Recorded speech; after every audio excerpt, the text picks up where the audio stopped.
Jeg drypper forsigtigt farverne her på vandbadet, og så spreder de sig.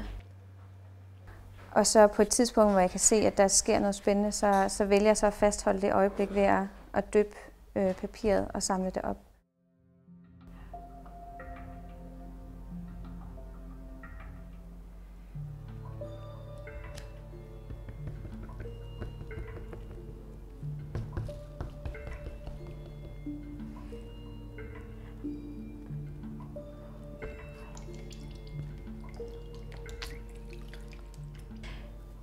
Det er sådan her, jeg arbejder med skitserne, så laver jeg det på papir.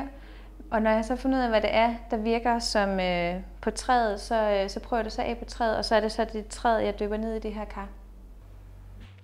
Den måde, jeg arbejder på, eller teknik, som jeg bruger, er inspireret af en gammel japansk teknik, som hedder sumigashi, og så en vestlig bakkemarmorering, hvor jeg ligesom har kombineret det og har eksperimenteret mig frem til at få det her udtryk, som det her værk har. Bakkemarmorering er en oprindelig, hvor man imiterer marmor, og jeg har valgt den her teknik, fordi jeg ligesom ville fremhæve og forstørre træårene, fordi jeg kunne se, at der var et link i den måde, at man kunne skabe mønstre på med den her bakkemarmorering.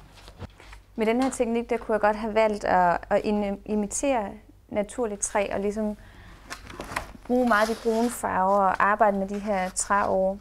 Men jeg har valgt at gøre det at fremhæve træets egen struktur ved at putte noget neon i og nogle kraftige farver, så det bliver mere forstørret og forstærket træets egen struktur. Så det er lidt som at kigge i et mikroskop og se træets struktur blive forstørret og manipuleret med. Der er sådan en meget zoom-effekt, synes jeg, i det. Jeg er fascineret af detaljer i naturen og søgt en teknik, hvor jeg ligesom kunne få den her rigdom af detaljer med.